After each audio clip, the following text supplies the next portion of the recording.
Shalom y bienvenidos una vez más a Perlas de la Torá. Soy el Moré Matán, el pastor Matt McKeown, y es bueno estar con ustedes esta semana. Esta semana estamos en Parashat Bamidbar. Estamos en un nuevo libro de la Torá. Bamidbar significa en el desierto. Y al menos en mi idioma se llama Números. Abarca el libro de Números desde el capítulo 1, versículo 1, hasta el capítulo 4, versículo 20.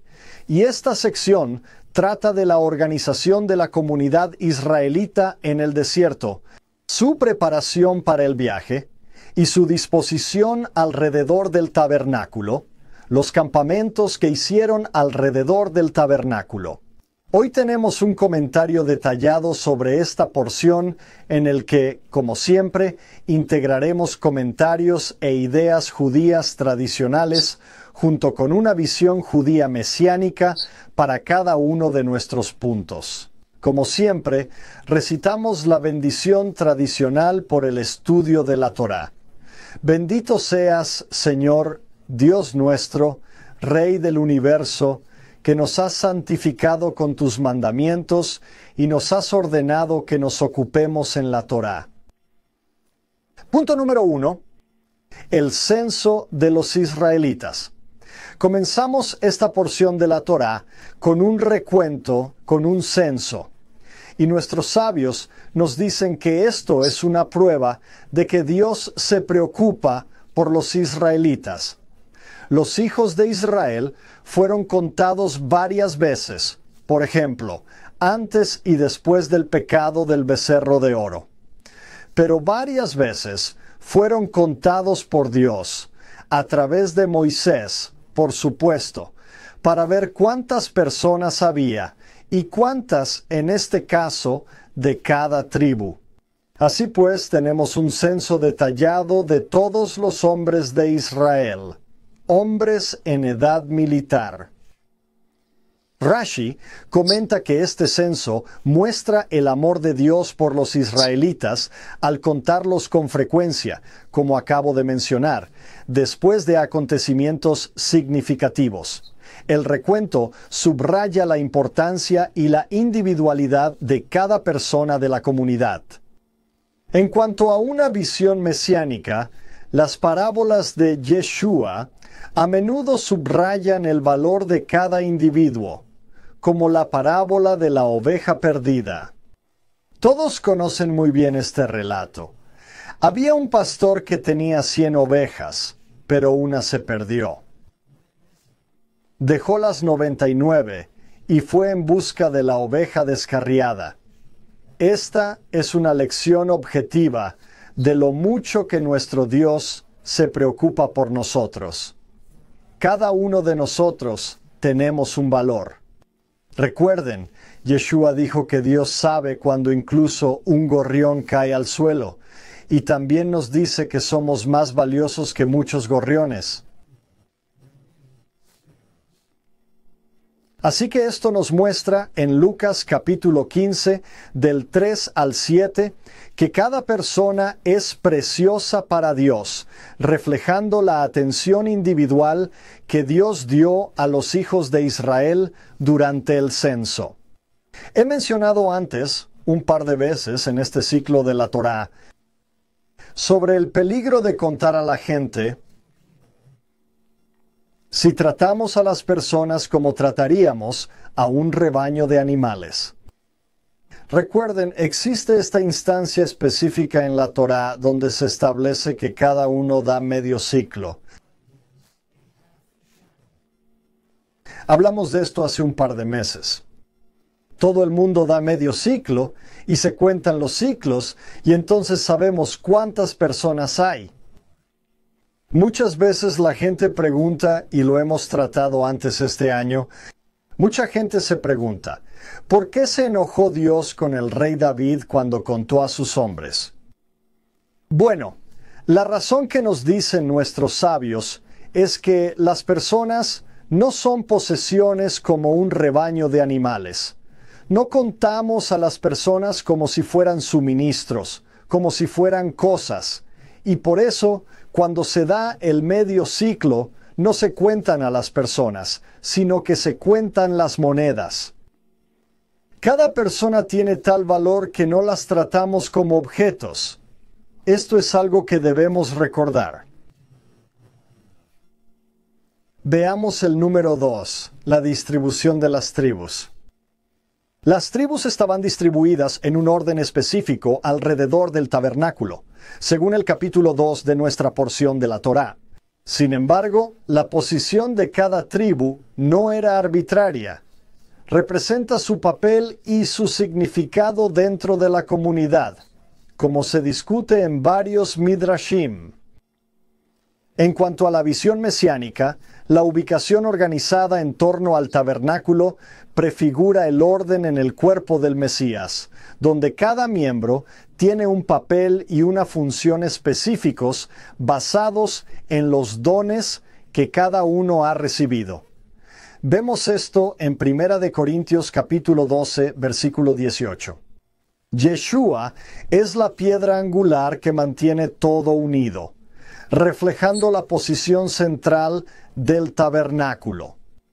Ahora, si recuerdan en la Torá, diferentes personas tienen diferentes roles. Hay diferentes clasificaciones de israelitas. Tenemos a los Kohanim o sacerdotes, los Leviim o levitas, y luego tenemos a los israelitas, el resto de Israel. Ahora, solo porque hay ciertos Kohanim y Leviim, esto no significa que uno es más importante o menos importante que el otro. Es importante que recordemos que un papel diferente no significa necesariamente más autoridad, más poder o más importancia. A menudo me gusta hablar de ello en el contexto de un equipo deportivo. En un equipo de fútbol hay diferentes posiciones, pero eso no significa que un jugador sea más importante que otro. Todos tenemos un papel específico en un equipo y todos vamos juntos a la victoria. En un deporte de equipo no buscamos la gloria individual, sino la mejora de todo el equipo. Todo el equipo tiene éxito o fracasa. Triunfamos o fracasamos como grupo, como una unidad, y así fue exactamente con el posicionamiento de los hijos de Israel. También tenemos que recordar que a medida que se adentran en la tierra prometida, la mayoría de las tribus obtienen su propia tierra ancestral, su propio pedazo de tierra. Ahora, en el caso de uno de ellos, estamos a un lado del río y al otro, pero que haya diferentes puntos de tierra no significa que uno sea más importante que otro. A cada uno se le da lo que se le debe dar. Al igual que con nuestros dones espirituales, todos nosotros tenemos dones que deben ser utilizados para el reino, no para nuestra propia gloria. Número 3. El papel de los levitas. A los levitas se les da un papel especial separado del censo del resto de Israel. Se les asigna la tarea de cuidar el tabernáculo. Lo vemos en el capítulo 3 de Números.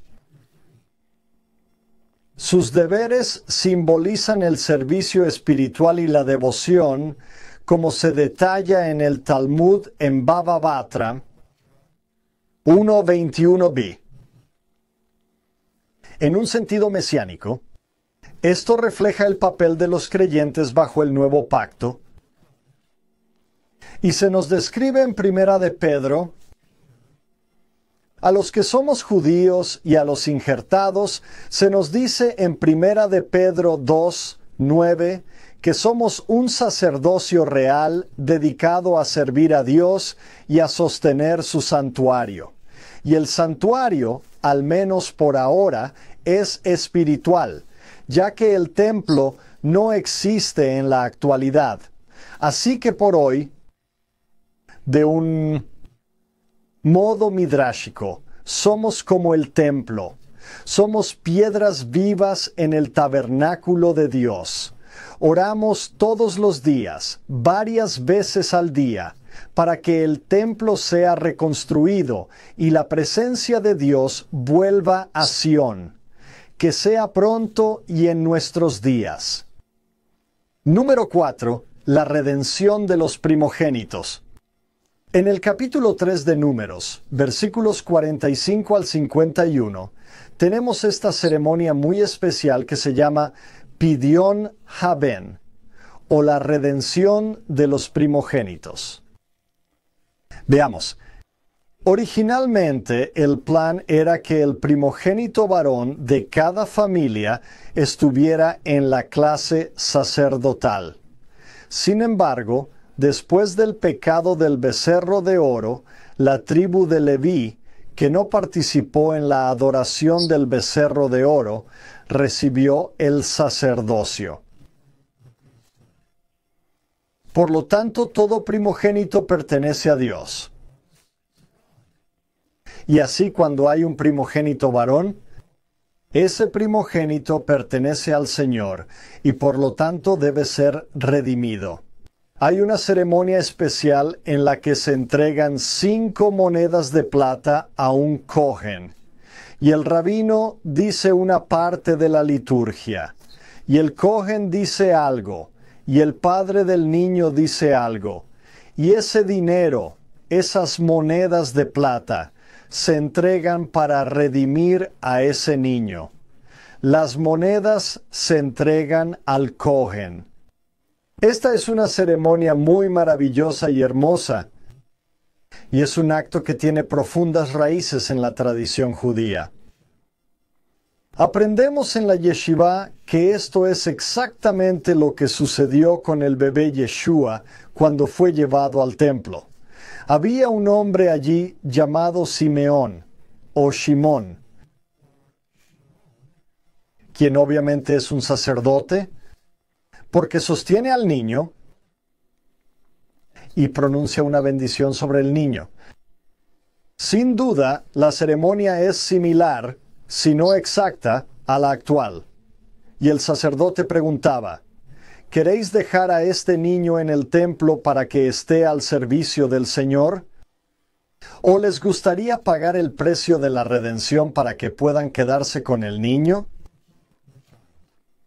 Evidentemente, María y José pagaron ese precio, hicieron la ofrenda y se llevaron a Yeshua a casa.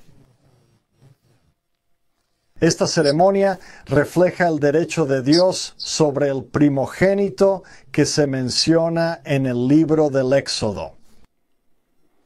Desde una perspectiva mesiánica, a menudo se hace referencia a Yeshua como el primogénito sobre toda la creación. Lo vemos en Colosenses capítulo 1. Su papel como redentor refleja el cumplimiento último de este concepto, redimiendo no solo al primogénito, sino a toda la humanidad. Número 5. El censo de los levitas. Desde una perspectiva judía tradicional, vemos que, a diferencia de otras tribus, los levitas se cuentan a partir de la edad de un mes y no de 20 años. Lo vemos en Números 3:15, y esto pone de relieve su santidad y dedicación únicas al servicio religioso. Este trato especial se analiza en la Mishnah y en el Talmud, destacando su papel en el liderazgo espiritual. Desde una perspectiva judía mesiánica, esto prefigura la inclusividad del ministerio de Yeshua, no en función de la edad o los antecedentes, sino de la disposición del corazón a servir a Dios. Sus discípulos eran de diversos orígenes, lo que refleja este llamado general. A menudo he cuestionado la lógica de la elección de los 12.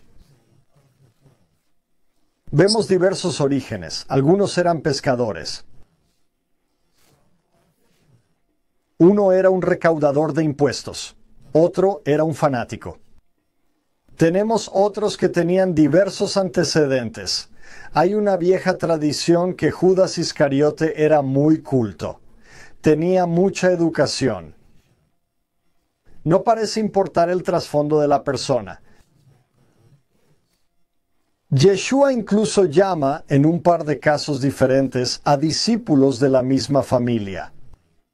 Esto es muy interesante para nosotros. No parece importar si la persona es rica o no, de qué pueblo viene o qué edad tiene. Incluso vemos que Yeshua elige a personas de aspecto diferente. Después de todo, en las antiguas traducciones al español de la Brit Yadashah, o el Nuevo Testamento, hay uno llamado Santiago el Menor. En otras palabras, un Santiago, o Jacob más bien, que era más bajo. Así que ni siquiera importa si eres bajo o alto, educado o no, un empleado en oficina o un obrero manual. Yeshua escoge basándose en el corazón. Número 6. Los deberes de los coatitas, gersonitas y meraitas. Desde una perspectiva judía tradicional, estos deberes específicos asignados a las diferentes familias de los levitas en relación con el transporte del tabernáculo, capítulo 4 de Números, simbolizaban el servicio religioso organizado y el cuidado de los deberes sagrados, según el Talmud en el tratado Shabbat 92a. Desde una perspectiva judía mesiánica, Yeshua enseña que el servicio en el reino de Dios requiere un manejo cuidadoso de lo que es sagrado y una dedicación a las tareas asignadas. Vemos esto en Lucas capítulo 16, versículo 10. La división del trabajo entre los levitas ilustra el principio de que cada uno tiene un papel específico en el plan de Dios, que debe ser ejecutado con fidelidad y reverencia. También debemos estar agradecidos por el llamado que tenemos. Recuerden, este fue el origen de la gran rebelión de Coré. Él no creía tener un papel lo suficientemente importante. Su argumento era: ¿no somos todos santos los que hemos sido llamados de nuestra tribu? Su familia tenía un deber específico, como llevar artículos del tabernáculo, como el arca del pacto. Pero él no creía que este papel fuera lo suficientemente importante. Él anhelaba una estación más alta, algo que lo pusiera más en el centro de atención. Este era el problema con la actitud de Coré. Así que no solo necesitamos hacer el trabajo que se nos ha dado, nuestra misión, con la fidelidad y reverencia correctas, sino que debemos hacerlo con gratitud, sin envidiar el trabajo o ministerio de alguien más. En conclusión, la porción de la Torá de Bamidbar establece el escenario para el viaje de los israelitas a través del desierto, haciendo hincapié en la organización, la santidad y las funciones específicas dentro de la comunidad. Desde una perspectiva judía mesiánica, estos temas se consideran proféticos, que son sombras de realidades que se cumplen en Yeshua y en sus enseñanzas. Nos señala una comunidad bien ordenada y centrada en la presencia de Dios, en la que cada miembro cumple el papel que Dios le ha dado dentro de la estructura sagrada del cuerpo mesiánico. Recuerden lo que acabo de leer: orden. Debe estar en orden. Nuestro Dios es un Dios de orden y no un Dios de caos. Esta interpretación vincula nuestra comprensión judía tradicional y las revelaciones del Nuevo Pacto y nos muestra la continuidad y el cumplimiento. Quiero darles las gracias de nuevo por acompañarme esta semana y oro para que encuentren tu pieza y encaje en su vocación. No tengan celos de la vocación de otro, sino hagan su deber, cumplan su misión de la manera que Dios quiere que lo hagan, y hacedlo en orden, no en el caos.